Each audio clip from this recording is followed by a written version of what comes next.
Ako si Jesus Kristo, at ngayon ay aalisin ko ang pagdududa sa iyong puso at sasagutin ko ang tanong na matagal mo nang itinatanong sa langit, bakit ang iba ay ang dali lang magtagumpay, magkapera, at magkaroon ng masayang buhay, samantalang ikaw ay puro hirap, puro paghihintay, at puro, sana, na lang.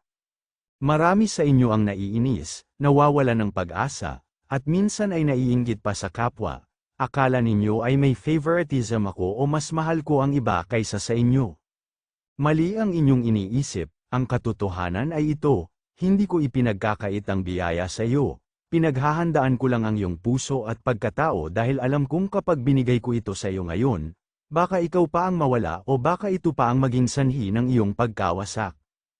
Sinasabi ko sa inyo sa Ecclesiastes 3:1, may panahon sa lahat ng bagay, at takdang oras sa bawat layunin sa silong ng langit. Ibig sabihin, may tamang oras ang lahat, at ang oras ko ay hindi laging tugma sa oras mo.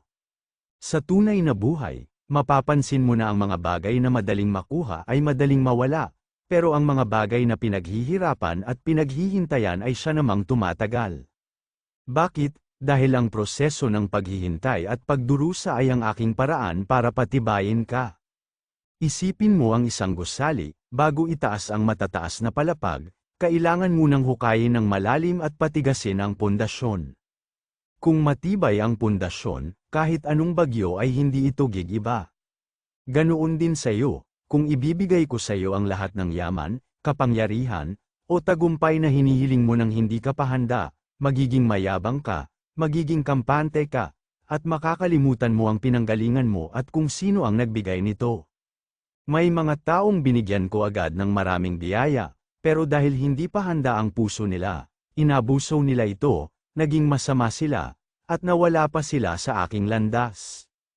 Ayaw kong mangyari yun sa iyo, kaya't ang paghihintay mo ay hindi parusa, ito ay pagsasanay. Habang naghihintay ka, natututo kang magtiwala, natututo kang magtipid, natututo kang magpahalaga, at higit sa lahat, natututo kang dumepende sa akin at hindi sa materyal na bagay. Huwag kang mainis kung bakit ang iba ay mabilis, dahil ang bawat tao ay may kanya-kanyang takbo ng buhay at kanya-kanyang leksyon na dapat matutunan. Ang mahalaga ay kung ano ang nasa loob mo. Kapag nakita ko na kaya mo nang hawakan ang tagumpay nang hindi nagbabago ang ugali mo. Kapag nakita ko na kahit anong dami ng biyaya ay mananatili kang mapagkumbaba at matuwid, doon ko bubuksan ang mga bintana ng langit at ibubuhos ko ang biyaya na higit pa sa iyong inaasahan. Kaya't huwag kang bibitaw,